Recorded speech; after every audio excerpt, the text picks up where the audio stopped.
Hello everyone, myself doctor Pooja Yadav.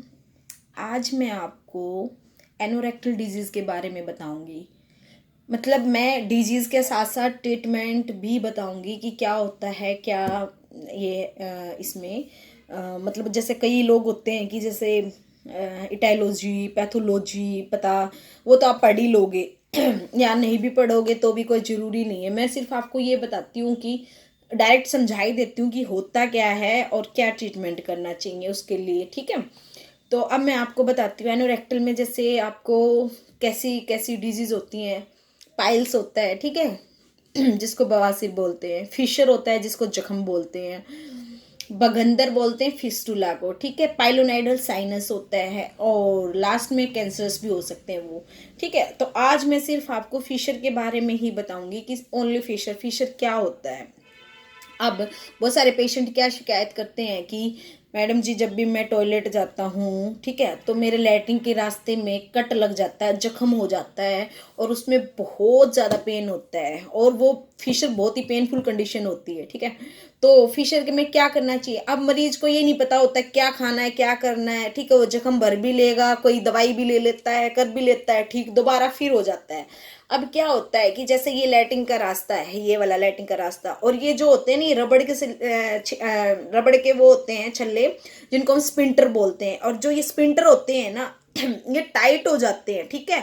और tight किस वजह से होते हैं, जैसे जब स्टार्टिंग की जब पोटी आती है, लैट्रिन आती है, तो स्टार्टिंग की वेरी स्टार्टिंग की तो वो थोड़ी सी हार्ड स्टूल होता है, यानी करड़ी सी आती है, ठीक है। और उसकी वजह से वो रास्ता वहां से कट जाता है। अब करड़ी क्यों आई, ये भी कैसे आई। तो जब हम कई कई सारे पेशेंट ऐसे होते हैं, कोई डिप्रेशन में होता है, कोई फास्ट फूड खाता है, ठीक है, कई रोटी ही नहीं खाते हैं, बीमार हो जाते हैं तो कहते हैं दलिया खिचड़ी खाएंगे, ये खाएंगे, तो वो फाइबर इनटेक ज़्यादा नहीं होता है, तो उस वजह से पोटी टाइट हो जाती है, ठीक है। तो अब हमें क्या करना होता है कि आपको इसमें सबसे ज़्यादा सैलड की ज़रूरत होती है। सैलड में सबसे ज़्यादा फाइबर होता है, तो आप यहाँ पे गाजर, मूली, शलगम जो भी है, ठीक है, पपीता और ये तो चलो उसमें आ गया अपना फ्रूट्स में। और क्या बोलते हैं, खीरे, टमाटर, प्याज, ये भरपूर मात्रा में खाए, ठीक है। आप दलिया खिचड़ी तो बिल्कुल भी ना खाए, बिल्कुल भी। जो भी सलाह देता है दलिया खिचड़ी का, हल्का खाना खाने का, वो बिल्कुल भी ना खाए दलिया खिचड़ी से, तो पोटी बहुत ज़्यादा हार्ड आती है। तो आप ये एक बार खा के देखना और आपको पता चलेगा कि ये स्पिंटर है बिल्कुल लूज हो जाता है, ठीक है। तो वो टाइट नहीं आएगी तो ठीक रहेगा। अब कई लोग कहते हैं कब्जी होती है, इसको आपकी भाषा में पता नहीं कब्जी क्या होता है, मैं आपको बता देती हूँ कब्जी क्या होती है। आप अगर 10 दिन में पोटी जा रहे हो, 5 दिन में पोटी जा रहे हो, और लेकिन जब जा रहे हो तो वो स्टार्टिंग की लैट्रिन टाइट नहीं आती है और उसके बाद भी नहीं आती है, सॉफ्ट आती है, तो वो कॉन्स्टिपेशन नहीं कहलाता, वो कब्जी नहीं कहलाता है। और आप डेली जा रहे हो, डेली जा रहे हो, डेली जा रहे हो, लेकिन स्टार्टिंग की लैट्रिन आपकी टाइट आती है, वो कॉन्स्टिपेशन कहलाता है। तो अपने को स्टार्टिंग की लैट्रिन ही टाइट नहीं करनी है, ठीक है। वो लैट्रिन आप टाइट नहीं करोगे तो जो फिशर बना था, जो जख्म बना था, वो तो हील हो जाएगा दवाइयों से, ठीक है, मैं दवाई भी बताऊंगी, वो हील हो जाएगा, लेकिन आगे ना कटे रास्ता, उसके लिए आपको डाइट इंटेक ज्यादा, यानी फाइबर इंटेक ज्यादा लेना है। फाइबर में आपको मैं बार बार बता ही रही हूँ। आप ये क्या बोलते हैं, खीरा, टमाटर, प्याज, ठीक है। और अब जो सीजन के अकॉर्डिंग आप खा सकते हो, ठीक है। अब गाजर, मूली, शलगम ये सब चले हुए हैं, तो आपको फाइबर ज़्यादा लेना है, तो आपका फिशर बिल्कुल ठीक हो जाएगा। अच्छा, कई सिचुएशन में ऐसा होता है, पेशेंट ये कहता है जी मैंने सब कुछ खा लिया, आपने जो बताया मैंने सब कुछ खाया, लेकिन मेरी फिर भी पोटी टाइट आती है और मैंने सब कुछ खा लिया है, ठीक है। तो मोस्टली लोग चिकन खाते हैं, चिकन जैसे रबड़ जैसा होता है, फाइबर, उसके साथ सैलेड नहीं लेते हैं तो पोटी टाइट करता है। तो कई लोग कहते हैं मैंने सब कुछ कर लिया, अब मैं ठीक नहीं हो रहा, अब मैं क्या करूँ जी। तो उसके लिए मैं बता देती हूँ, जब ये रबड़ के छल्ले जो स्पिंटर मैंने बताए हैं, ये वाले स्पिंटर, तो इसमें क्या होता है, इसको हम थोड़ा सा लूज कर देते हैं, स्पिंटरेक्टमी कर देते हैं, इसकी थोड़ा लूज कर देते हैं, ठीक है। कई केस में कई बार ऐसा हो जाता है, बहुत ज्यादा लूज हो जाता है, इनकंटिनेंस हो जाता है, यानी स्टूल रुक नहीं पाता है, इसलिए ज्यादा जरूरत नहीं, आप वैसे भी ठीक हो सकते हो।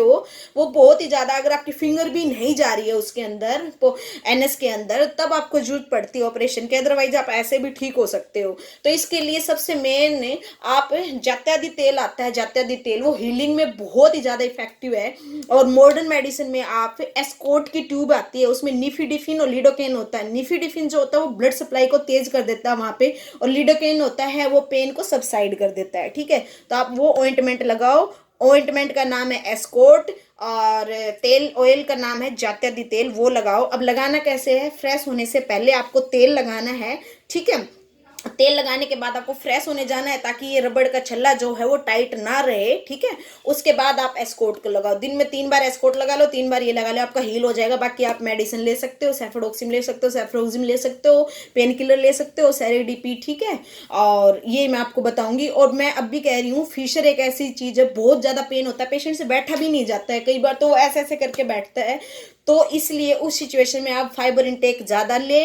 और दलिया खिचड़ी की मैं बिल्कुल भी सलाह नहीं दूंगी, दलिया खिचड़ी खाना ही नहीं होता है, बस फाइबर ज्यादा लेना होता है और अपना स्टूल ठीक रखना है, स्टार्टिंग की लेटिंग टाइट नहीं आने देनी, फिशर अपने आप अपना क्योर हो जाएगा।